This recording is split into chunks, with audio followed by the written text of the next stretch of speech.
The time is 5 minutes before 9. Last September, BBC One launched an ambitious project using the power of the audience to explore how effective brain training really is. BBC One and its new science show Bang Goes the Theory asked the nation to get involved in Brain Test Britain. The idea was to find out if your brain really can be trained, and if so, whether it's effective. Over 11,000 healthy adults participated in the experiment. The full results can be seen tonight in a one-hour special, Can You Train Your Brain? A Bang Goes the Theory special. Let's have a look. Now for the interesting bit. Does brain training have any effect on your overall mental abilities? Brain trainers, let's see how you did before brain training, shall we? There it goes. Our tests of memory and problem solving gave you an average score of 4.6, exactly the same as our control group.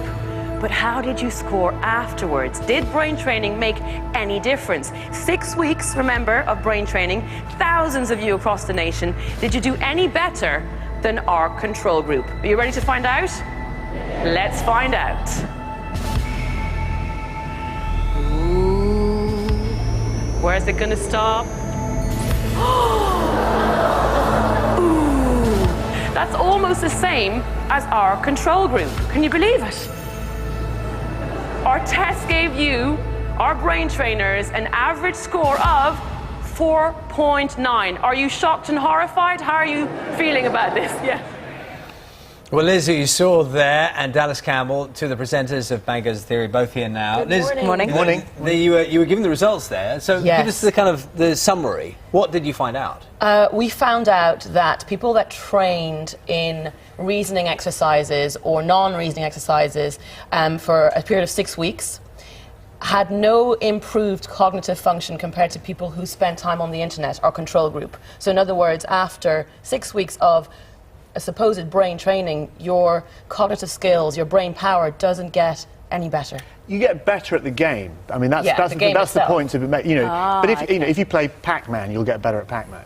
If you play these games, you'll get better at these games. So even though there's an improvement at that, it's not a transferable skill to things in everyday life. So your and that's the overall point. brain power does not get any better if you play computer-based brain training games. All right, so that answers a question. Right, I did a program called You Can Get Smarter in a Week, and one of the things that we did was give people crosswords to do. Okay. And by the end of the week, they started off not being able to do it. By the end of the week, they could do crosswords more easily. We didn't analyse crosswords. No, I know you did. I know you did. But what you're saying is it's actually about the structure of the game and the task. Absolutely. Rather than becoming clever. Exactly. If you practice crosswords, you'll get better at crosswords. If you practice the piano, you'll get better at the piano. Yeah, But it's that transferable skills. Is it transferable? And this is the biggest study that's ever been done into computer-based brain training.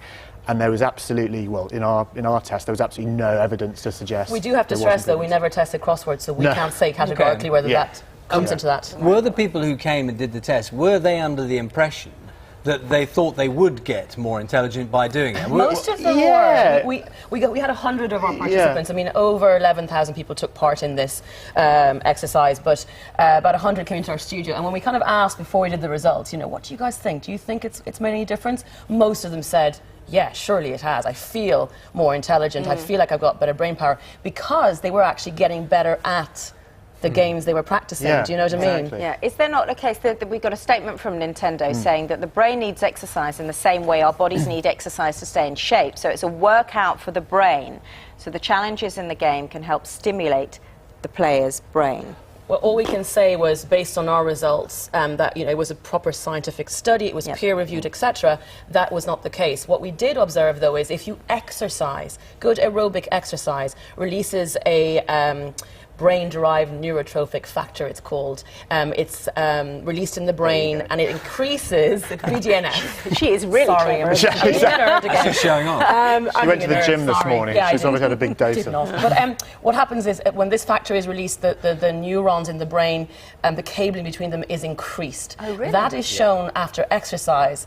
But again, we have to say that based on our experiment with the actual brain training games, no improvement was found.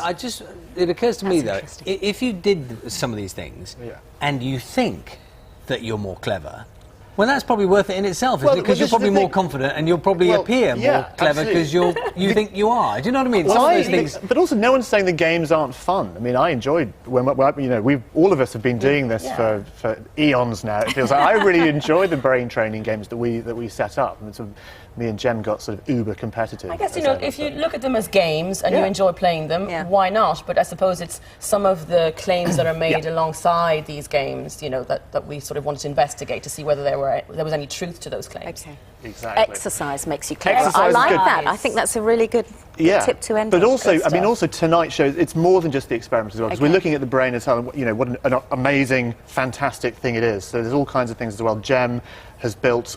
Me and Jem actually, we tried to drive London taxis using the power of our minds. Like proper without Jedi. your hands on the steering wheel? Without our hands, just using our brains. Jedi business. Oh yeah, it's full on. It's worth watching for that. Lovely. Jedi Master, says Jedi Master Dallas. Thank you very much, Liz. Thank you, Dallas. Thank you.